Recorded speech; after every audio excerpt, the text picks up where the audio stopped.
Hello, world, and welcome to episode 5 of the With That Being Said, Brothers Blue podcast. Um, Tonight, we're going to keep it simple. We are on the back end, probably going to introduce the topic of abortion for us to talk about. But before that, we were lucky enough, and Steven from BGCast actually hosted us and Andrew on his live podcast. It was an awesome experience.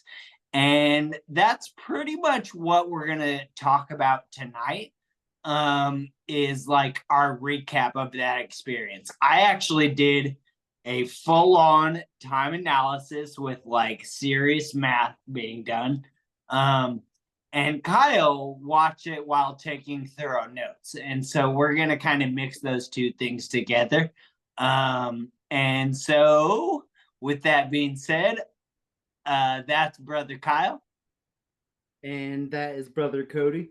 And I guess I want to give the content warning or disclaimer at the beginning because the majority of our conversation is going to be the analysis of our previous conversation with those guys. And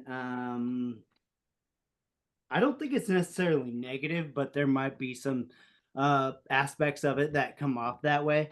And I find that unfortunate because Right. it's my nature, sort of. But again, like to start it, like I really want to acknowledge the sort of like graciousness Yeah. of Andrew and Steven and their willingness to participate in the most recent discussion or conversation that we had. And Right. so, uh, even though I will be talking about, some criticisms, I do want to make it clear that I think this was a productive conversation.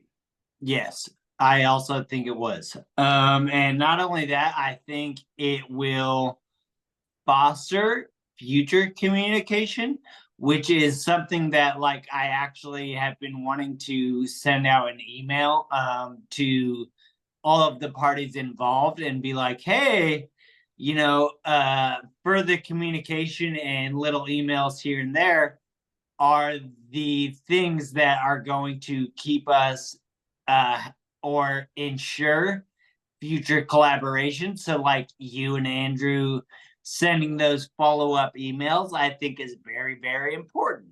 Yeah. Well, and I Right. also talk to you about like the long game, Yeah. which is just a good strategy, like in general, like a good Right. policy. Play the long game. Right. Yeah, and so uh I really do again understand that, like, with the way Steven organizes this show, that we probably won't be on until his next season, and like Right. totally understandable. Yeah, uh that's fine. yeah, exactly. It's just the way he just has, decided to structure his show. um So I think something that might actually be good for this little thing that we're doing is, if it's okay with you, I'm going to do like a quick synopsis of my time analysis. Because we spent 2 hours on his podcast, which is his general time. He generally lays it out in, and not only that, but to his guests, he's like, dude, if we start talking past 2 hours, that's when it's gonna stop. yeah. So like I like that transparency.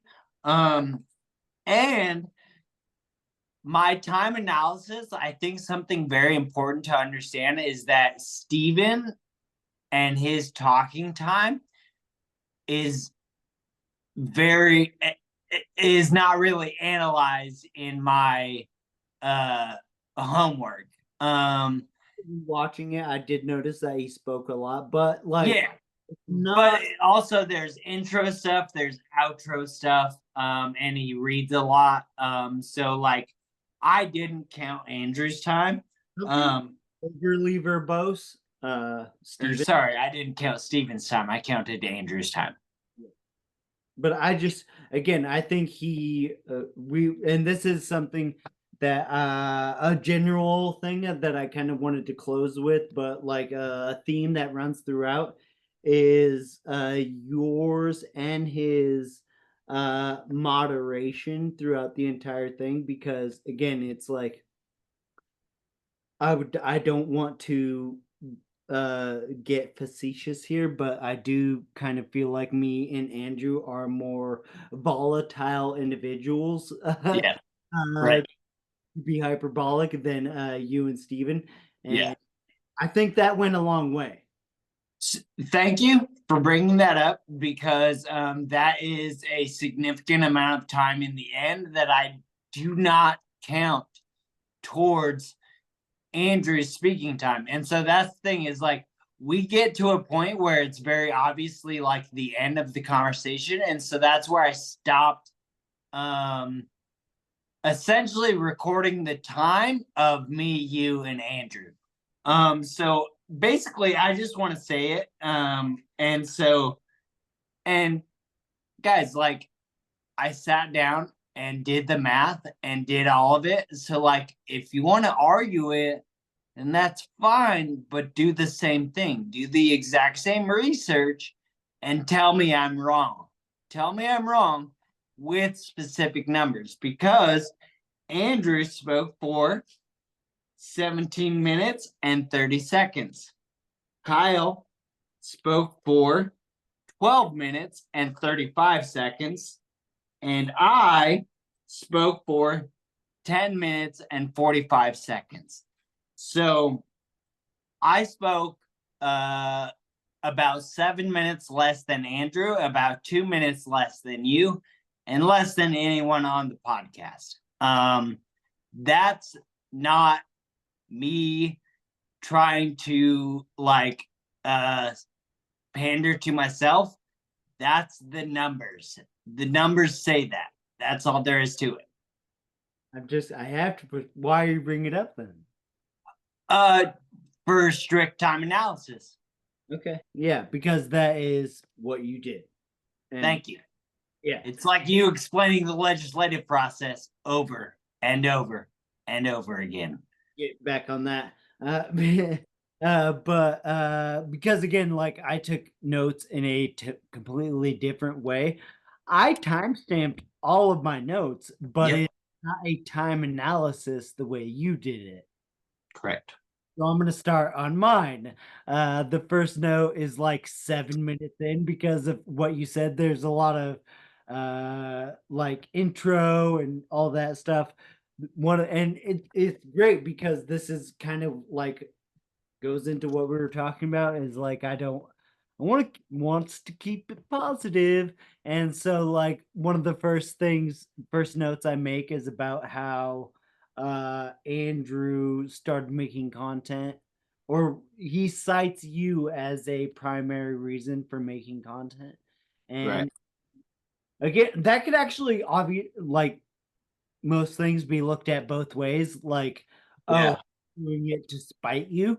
But I think you lit a fire. I would like to think of it as more like you lighting a fire under him and inspiring him in a positive way. Not he made a lot of videos, dude. Yeah, he has made a lot of videos. Yeah. Yeah. So I was not aware that my snowflake comment was so inspirational for him. This was something that happened 4 years ago, as he would even know. Recently, Andrew in a private, and this the other thing too, is like I called him that in a direct communication in an email recently to me, or to us. Andrew called me a broke dude because I had shown vulnerability talking about my financial woes. Yeah. I literally was trying to show vulnerability as a way to like cross the divide, or which is funny because that's his term. Right. Yeah. So anyways, I was trying to use financial woes to do that, and he made a snide comment and called me a broke dude. And like, dude, I own a home. I drive a Maserati. Do you have a home?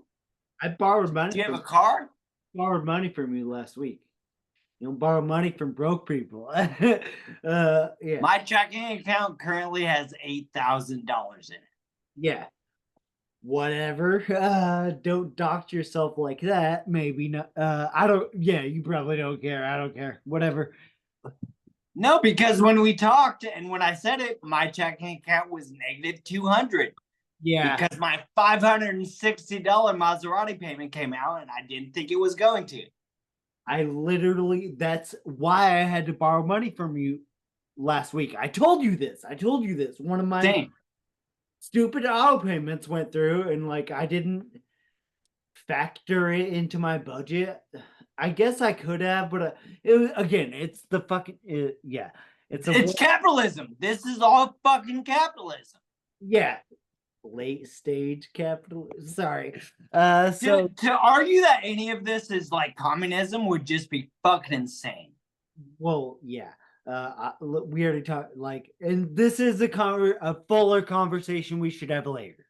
So let's not do the whole communism thing because again, I really, yeah, we kind of one of the things that bothered me is that like we drilled down and I'll get to this at the end. We drilled down on like the term communism, the term progressivism, like hard, but not anarchism. We didn't get into anarchism like at all, and you want to claim to be like anarchists, and it's like, oh, okay, I need to know what that means. So the second note that I have is about Andrew saying that his friends lost their mind. And so I thought maybe this would be one of those things that like would trigger something for you because like dude at the time he was talking about how like people were losing their mind in 2016 and like in the spiritual community it was a big thing and no, you got nothing on that? Yeah. I thought it was 2020, not 2016. Yeah. That's what he was saying. Maybe I have it backwards.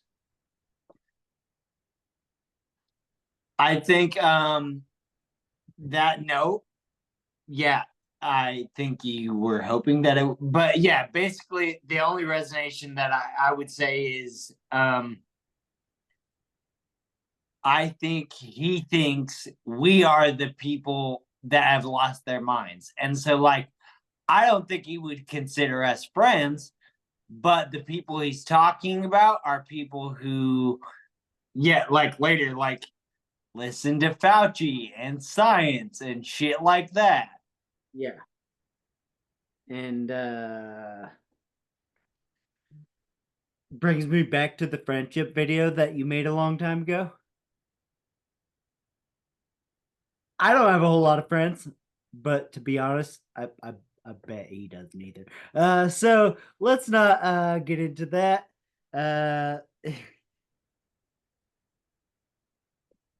Right. And yeah, so like another thing that I thought or have been thinking about, and it gets into your next shit. So like you mentioned great people having to work with people that they don't want to work with or necessarily want to work with. And so that's literally so like I think he says all relationships should be voluntary, and that's a nice idea, except for the fact that like I have relationships with several cooks and several servers because I work in a kitchen. Those are not voluntary, like those are mandatory relationships that I have because I have a fucking job. Yeah. And so the point I want to make is that like, and this really does go into like the philosophical stuff and like psychology of governments that he was talking about earlier. Weird stuff. Yeah. So basically, coercive relationships are an integral piece of the social contract. And this is Yeah, actually why I right. want to drill down with them on anarchism and psychology of governments, because the idea behind a government is essentially that like uh the group, the collective knows what's better for society than the individual. And so that's the entire idea behind the social contract, which again is like a philosophical concept upon which the justification for all government exists. It's like, why do we have governments? Why is there a state? Because of the social contract. We forego certain freedoms to ensure the security of everyone. This is the social contract. I'm sorry. No, you're fine. So you say, and that's the thing is like, do you want to go through your notes now? Well, no, that I've already hit a couple things that are at the end of them, so we don't need to go over those again. But yeah, no, basically, So hold on. no, Let me you say, were just talking about the team of rivals. So yeah, sorry. one of your notes says that voting point seems tangential, and I'm going to tell you why it's not, because I brought up the voting point.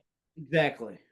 I literally started with the question, isn't voting antithetical to anarchism? Yeah. You cannot seem to shut the fuck up about wanting to talk about anarchism. And so voting is not tangential. Sorry. Well, it seemed tangential.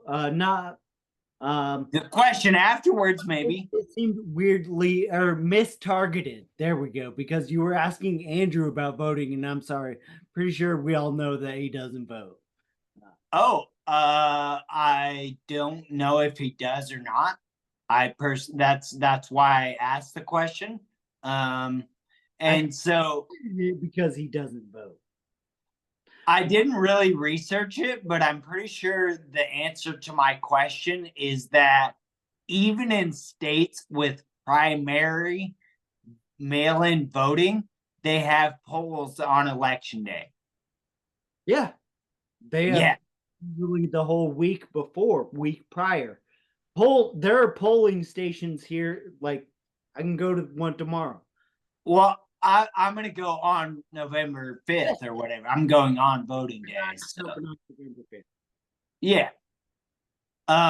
So that was my question is in a state that is primarily mail-in voting, how does someone with questionable housing participate in the voting process? Again, it's not tangential. It's not weird that I asked Andrew that question. I just don't think anyone understood the context or like what I was actually asking. And just because I literally am only putting my personal projection onto it by saying that like I think it's weird that you would ask Andrew that, because again, I'm not trying to be like mean or vindictive here, but I don't think he votes. If he doesn't vote, then he's being true to being an anarchist, because even Steve, dude, I asked that question and Steven said yes. And that was the end of the conversation. Yeah. I said, is voting antithetical to anarchism? And Steven said yes. Yeah. And so like literally he also says anarchism is superior. And that's why Right, you have that question. Well, how's the spirit? Yeah, I'm focusing on like some very specific verbiage. Right. And so your questions about anarchism that follow, I feel like are better suited for that conversation. Yeah, the one thing I do want to point out about our conversation, because that's what we're talking about, is like uh he literally says that like social reform is something we can all agree on, and I am really curious how anarchism can achieve social reform. I Again, love that question for Andrew and for fucking Steven, not for me. sorry. Exactly. You're right. You're totally right. Right. Yeah. So I'll stop with the anarchism stuff. Yeah, and then let's just skip the World Economic Forum and non-government organizations thing. Let's not do that right now.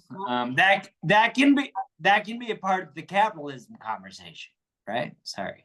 The World Economic Forum and non-governmental organizations are not nefarious institutions. Okay, let's expand on that in a different conversation.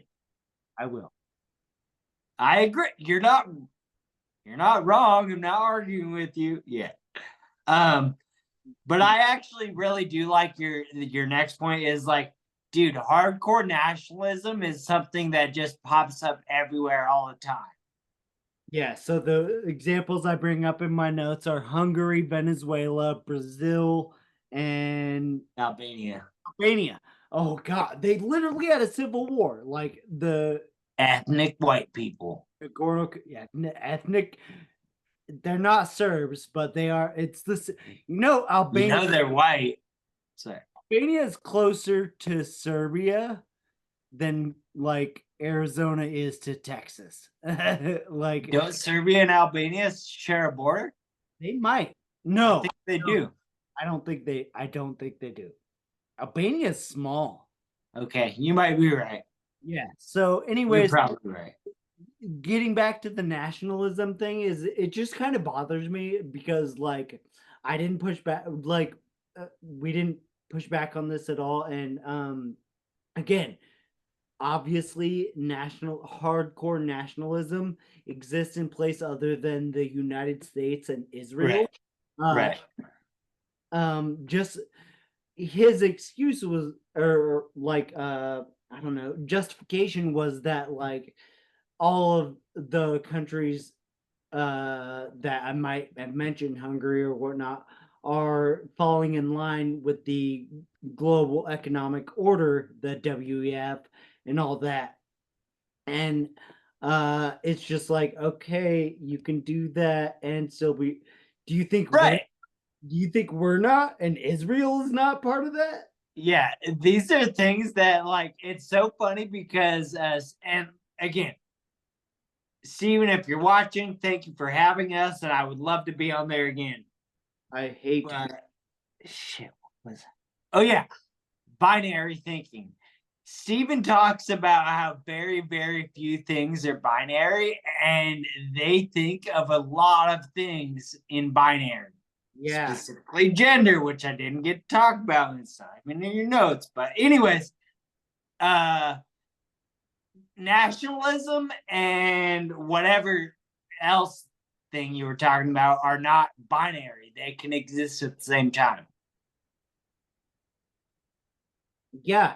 And so it is in my notes. Oh, yeah, being a part of the global capital order and nationalism are not mutually exclusive. No. But this does actually what this does. Yes, good job. So this does it's a good segue because and I can't find it in my note. Oh yeah. Science, the institution. It's the next one. It's right there. Sorry. I'm sorry. Duh. You got anything to say about that? Because well, no, I briefly mentioned it earlier because you said it, but yeah, like overall, I don't think Fauci is the devil. I think if there are people to be worried about, it's like Elon Musk and Jeff Bezos and the Walton family. But that's my theory. I agree entirely because again, like if you know anything about the AIDS crisis, you know that Fauci was like the spearhead of that, and he was like the spearhead of COVID. And it's like, dude has experience. Like, yeah. Right. Why are you trying to politicize the science? And yeah, I am the science. Like, yeah, that is a hypercharged statement, but again, like, yeah.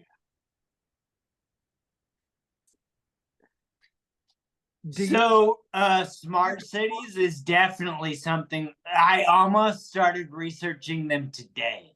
And you brought it to my attention because I didn't think about it, but somehow I subconsciously knew that smart cities were a thing that actually exists overseas. I'm pretty sure, right? Yeah. I think. Yeah. There's one So, way. I think it's like so. Yeah, exactly. There's one in the Emirates. seeing, I think the idea of smart cities and freedom zones that Andrew has is not what an actual smart city is, and a freedom zone is entirely hypothetical. So, Oh, so there aren't any free. I don't. You mentioned it, and I feel bad that I didn't research it. It says it's gonna end in 10 minutes. So yeah, that's fine.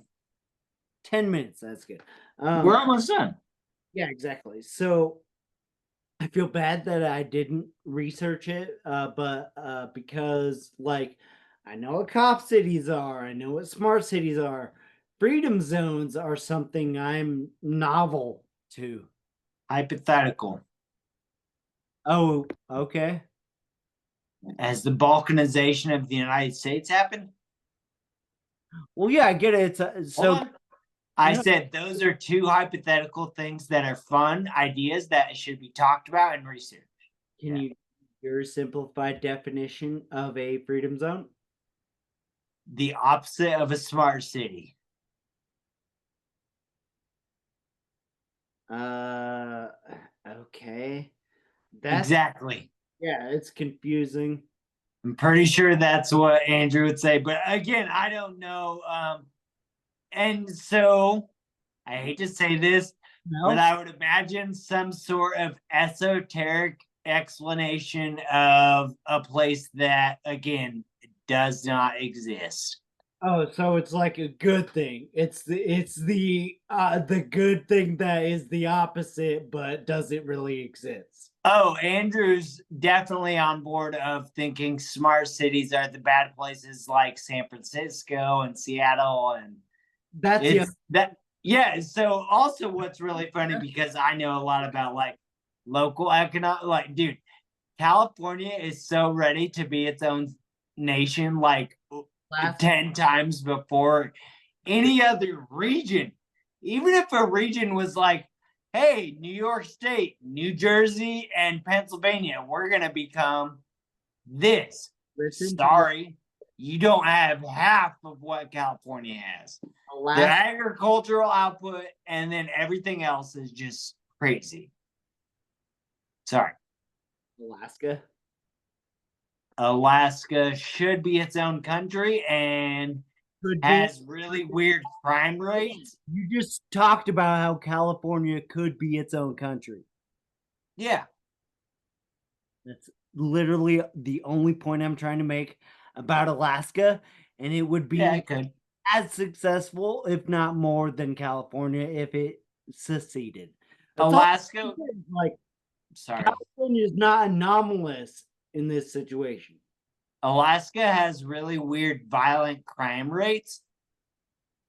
Yeah, because of their male population. Yeah. So again, I think Yeah. the comparison is that, well, first of all, those two alone, People act like California is like hell. California would be a much better nation state than Alaska would be for that reason alone. Not, dude, I don't think, But the not violent not just, sorry, Silicon Valley, Hollywood, America's breadbasket. oh, the economy?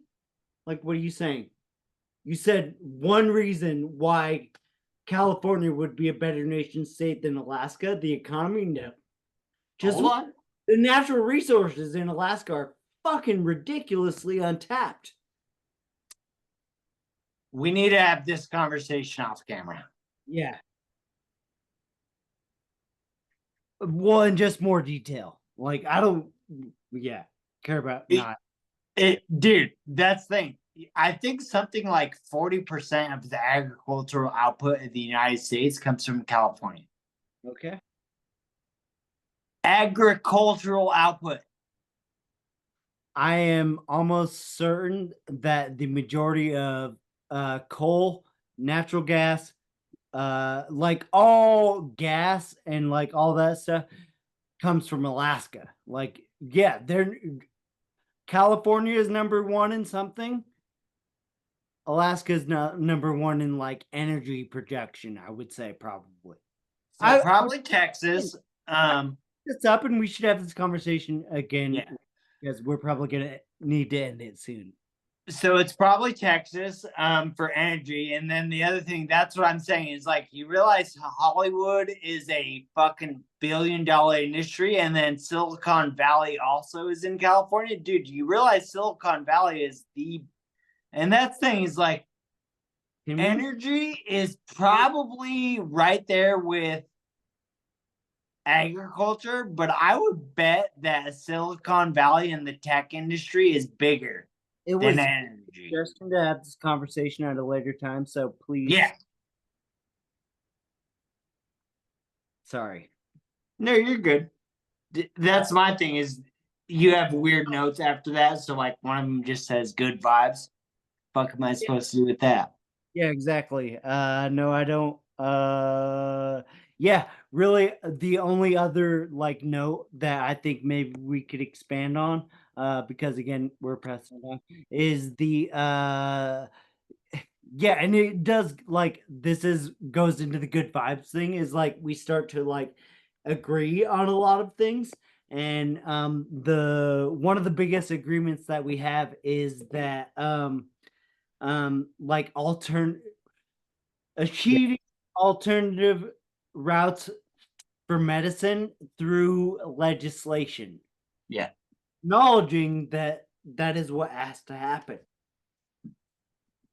It's a great idea. And not only, yes, you're right. And dude, I hate to say this, but that's how you take down big pharma. Yeah. Yep. Yeah. So It's not holistic medicine, it's alternative medicine. yeah. So your last note, I actually totally agree with you. Andrew says that your logic is flawed, and then he lets Steven take it, and Steven does not explain how your logic is flawed. Yeah. It is never addressed. But that's the thing too, is like you guys have a 10-minute conversation about gender, and I didn't get to say a word. Yeah. It another point that I just like grand uh overarching point is that so much was unsaid. Like, Yes. Yep. Totally. With us getting close to the end, you just want to end it? no, let's talk about abortion. Oh yeah. I have one point I wanted to make about abortion. Well, but do we have time? Sorry. Oh no, we have a few. I'm looking at the time, and yeah, we got All 10. right. So if you have something you want to say about abortion, go ahead, and then I will. No, I thought, yeah, you were going to say something. So go ahead. Nothing. I have a billion things that I want to say about abortion. Okay. Okay. So all I will say is that, like, hopefully, obviously, in the future, abortion will be a topic that we Talk about it again. have an echo chamber about. Yeah. And the really only point I want to make is that, like, again, I talked about getting my ballot and voting on things. I Yeah. recently voted on Prop 139 in Arizona to grant access to abortion in our state. Yeah. Okay, cool. Awesome. That's it. No, and you've talked about how you are politically engaged to vote on the things that actually impact your community. And I think that's awesome. Yeah. Yeah. It's called citizen participation. Civic duty.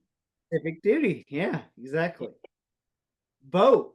All right. Well, people go out and vote for Kamala. And with that being said, Knowledge is power.